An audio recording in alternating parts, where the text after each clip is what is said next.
Hello class, and welcome to week 5 of Counseling 524.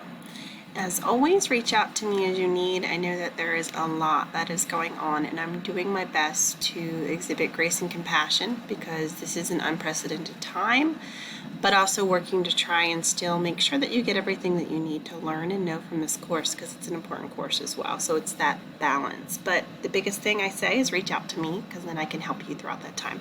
So let's talk about week 5. We are halfway done this course, and a big part of this course is going to be due this week with the FOOP assignment, and then we're going to be shifting gears and looking at the film TV case conceptualization. So those are your two bigger projects, and hopefully you've been digging into the second one so that you're starting to gear up for your presentation.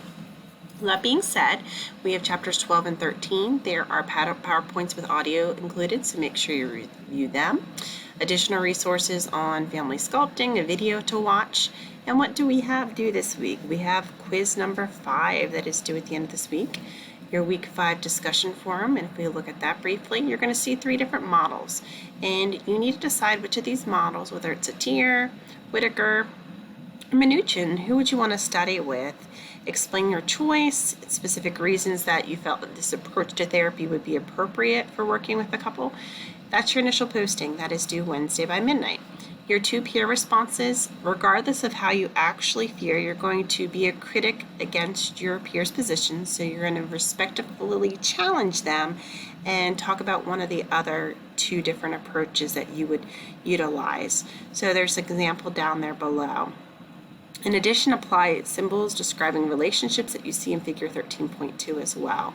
So that is what you have for this discussion board. The initial posting due Wednesday by midnight. Respond to at least 2 peers Sunday by midnight. And then finally, your FOOP project is due. Now you're going to note that this is going to be submitted via Turnitin. So that being said, in case you're not familiar with Turnitin, your paper is compared to a repository of papers, and then an originality index is obtained.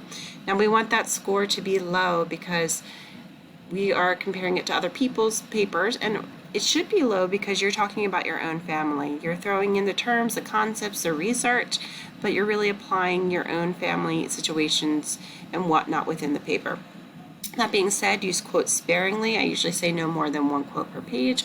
Work to use your own words because we know that those researchers know their work, but I want to make sure that you know the work and that you're able to talk about it. So use quotes sparingly, use your own words, cite, and make sure that I don't see paragraphs where it's just a bunch of citations. I need to see your thoughts interspersed as well. So that's my little caveat about Turnitin. You have your FOOP assignment that is due Sunday by midnight. So that is what we have for week number 5. You have your discussion board, you have your quiz, and the FOOP assignment. Let me know if you have any questions, comments, or concerns. I am always here to support you. Thank you.